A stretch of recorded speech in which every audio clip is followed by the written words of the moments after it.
When you're trying to ignore the motherfucker begging at your window, even though your windows aren't tinted. They hit me in there, man. Can I get like a couple dollars, dog? Please. I'm trying to get some gas, food, something. Help me out, spare change.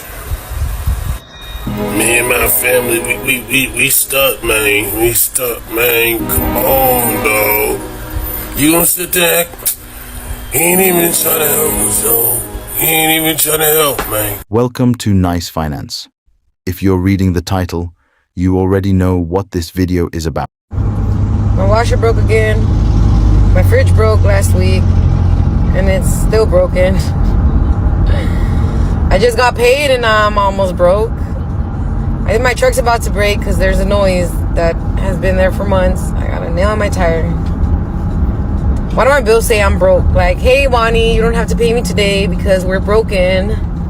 No, those motherfuckers still keep charging. I'm about to break. My head's about to break.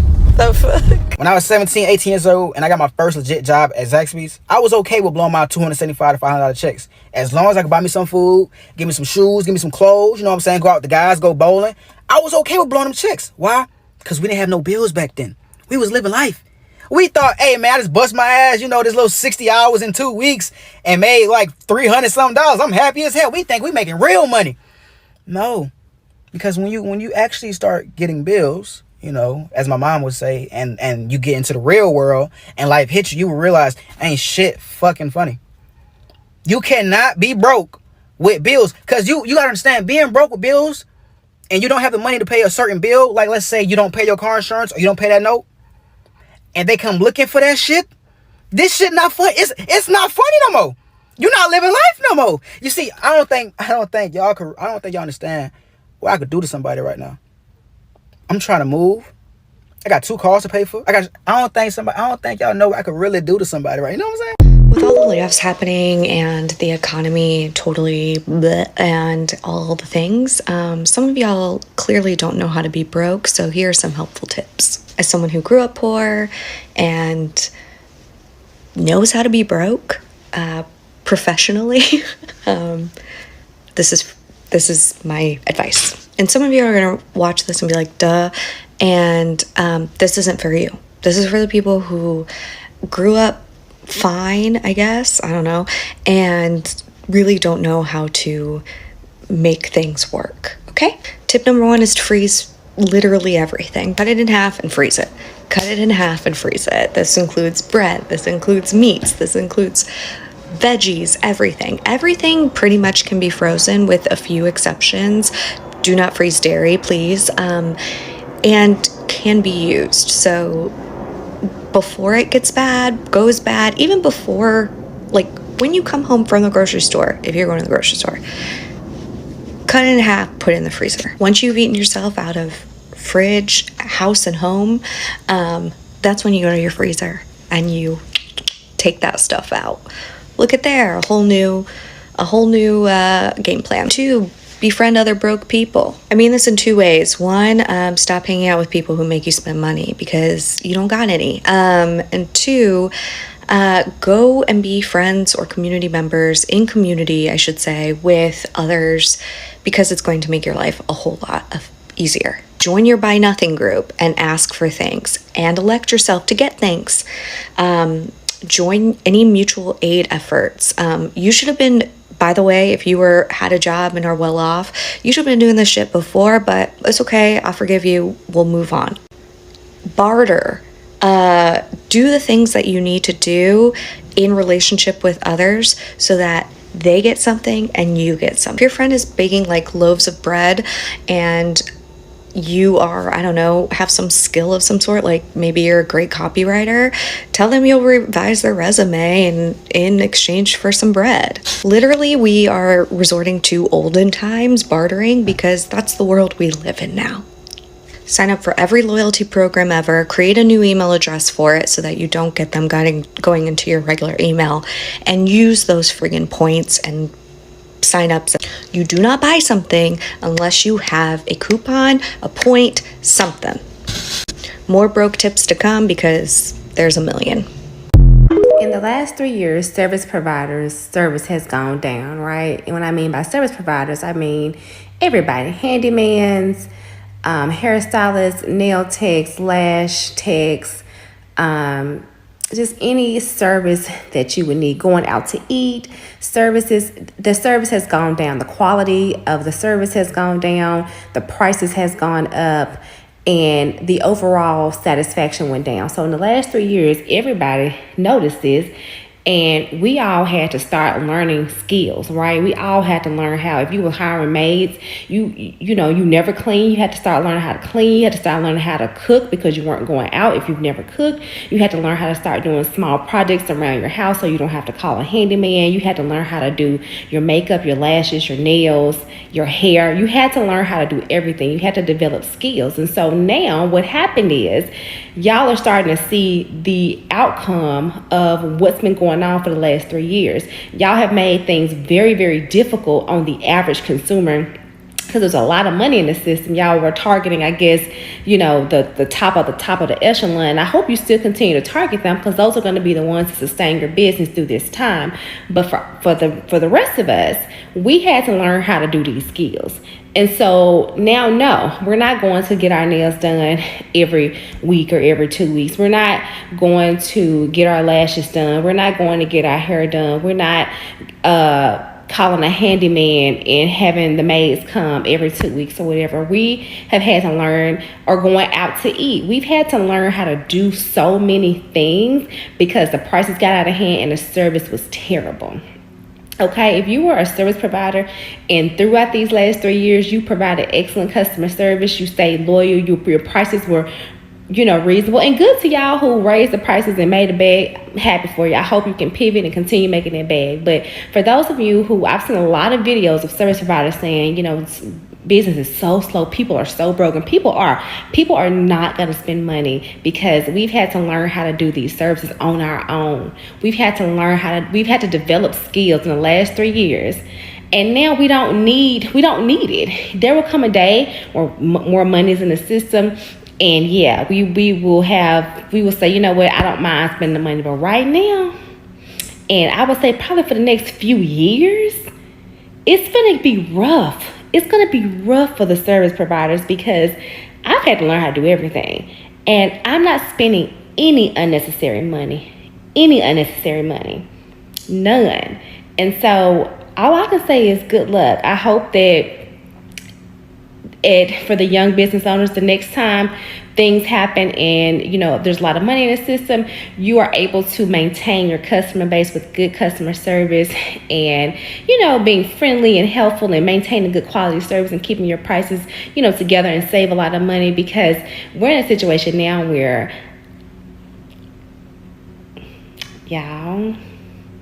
people have had to learn how to do it on their own. We just had to learn how to do it on our own. And for the service providers, they're providing me quality customer service through these past 3 years. I'm still there, right? But if I'm not begging anybody to spend money, and I haven't for a very long time.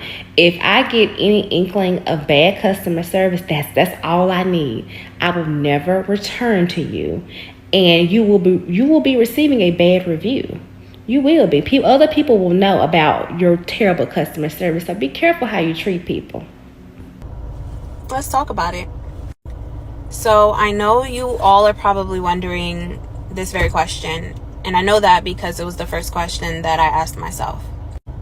And the short answer is one bill and one mail at a time. If I'm going to be completely honest, I was struggling to pay certain bills while I had a 9-to-5.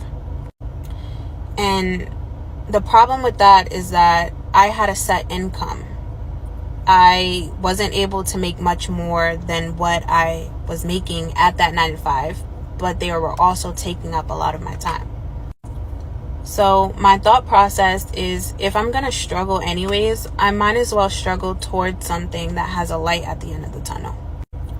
And by no means am I saying that this is the way or that anyone should do this.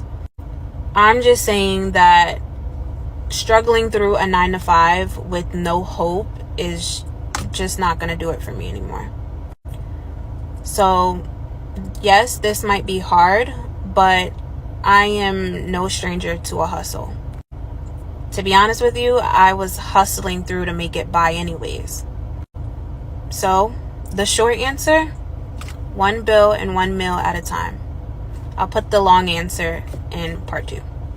Abnormally broke right now. Like, I don't know where all my money went, but now it's time to buy gifts for friends and loved ones, and I'm like, the tank's empty. I don't know what to do. I don't know what to tell you guys. Like, I think during Thanksgiving, I was just like living life a little too much. I got a little ahead of myself because the whole year I've been really good about like managing my money, and then Christmas time, and like I have 75 cents in my bank account until Friday. Like, whoa, what happened? I don't like paying bills. Because why am I working hard for these bills to get paid, huh? And then, like, I don't pay them. I pay them, but I don't pay them when they want me to pay them. So I, like, take my time when I pay the bills because, like, it's my money and I'm going to pay it. So, like, but, like, soon as you don't pay a bill, they want to cut the stuff off and stuff. Like, I've been looking outside of my window for the last, maybe 30 days. I was checking to see if they was coming to get my car, but they didn't come get it yet. So I'm going to pay the bill because they going to come get it soon. But, like, why, who came up with bills? Because bills is, hello, is y'all okay? Because this is not okay. Why are we paying bills, huh? That's what I want to know. But ain't nobody going to tell us why we got to pay these bills. I don't know. I'm just done paying them. I pay them when I pay them. I'm not about to stress myself out over paying these bills. Because, like, if I pay the bills, then I ain't going to have no money. And then I got to work harder to get money. And then when I pay the bills to get money, I'm not going to have any. Because y'all get what I'm saying. So 2024, honey, take time for you. Don't pay them bills. Thank you for this comment. Yes. Can we please normalize no car payments? Keeping your car for as long as you can. Driving something within your means that you can afford. Let's make that cool. Let's spread the word that it's gross to get a new car that you can't afford, that's higher than your mortgage payment, or you're waiting for it to come get repoed, like in this video. The $1,400 car payments, or the 2 cars with $1,400. That's just crazy. I know my car is paid off. I worked very hard to get it paid off. So by no means, when somebody has a paid off car, don't think, oh, you're very lucky. No, I worked extra hours. I put bonuses on there and I focused on it. And I'm very thankful right now that I have a paid off car. It really is a difference between me recouping in my health right now, between not having a car payment. And I'm starting to see a lot more comments like this, and I love it. Or they can't wait till their car's paid off and they're going to drive it into the ground. I love these comments. Let's normalize. Stop keeping up with the Joneses. You don't need a new car every 5 years. You will be in the negative for the rest of your life. Invest that money instead. Hi, my name is Christina. Check out this video. Follow me for all things personal finance. Bitsy paycheck, one in my bank account. Then came my bills and cleaned the sucker out. Out came the online purchases and groceries from the store. An Itsy paycheck was gone and there no more. Story of my life,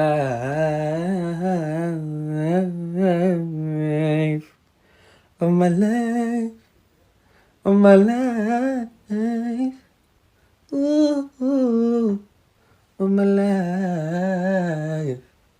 Itsy paycheck came in my bank account.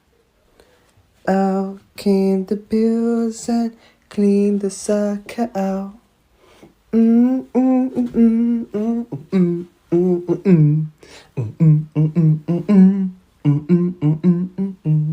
Yeah. Are people affording life right now?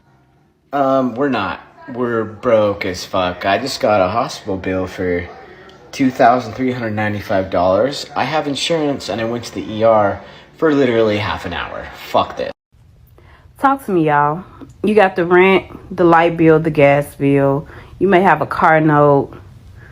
Got to put gas in the car. You have to keep the maintenance on the car.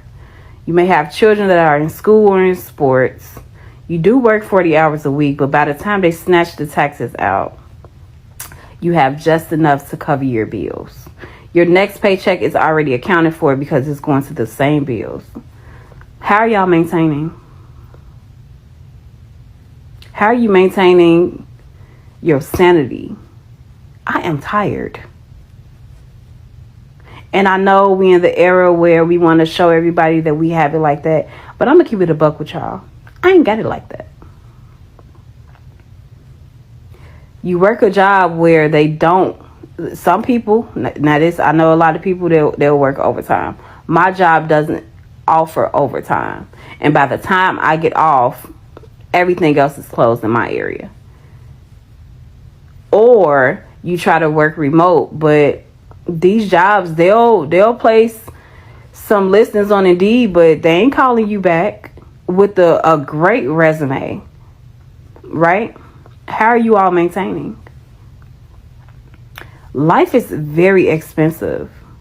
And I remember like years ago where like minimum wage was like $10-12 an hour and we were living. Why is it that every single thing is expensive now? How are y'all maintaining? How are y'all doing it? Everybody is not a business owner. Everybody can't be content creators. So I get it. Like for the people that's like me that has to have a 9 to 5 or 11 to 7:30. How are y'all doing it? I shouldn't have to wake up and money be on my mind. So whereas it's bills. Recently I took a vacation and I tried to block out my thoughts, but it was nothing but bills on my mind. How are y'all doing it?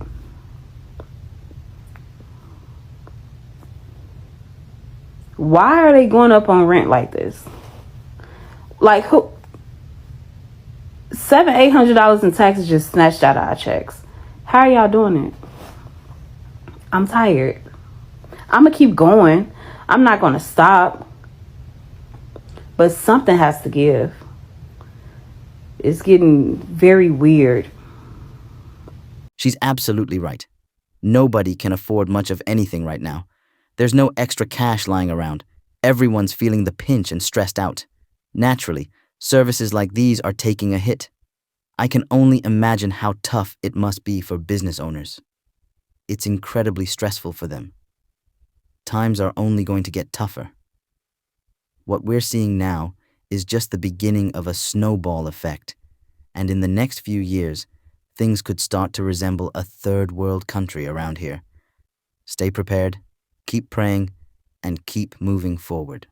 If you enjoy the content, please consider subscribing, sharing the video, and giving it a thumbs up. Until next time, take care.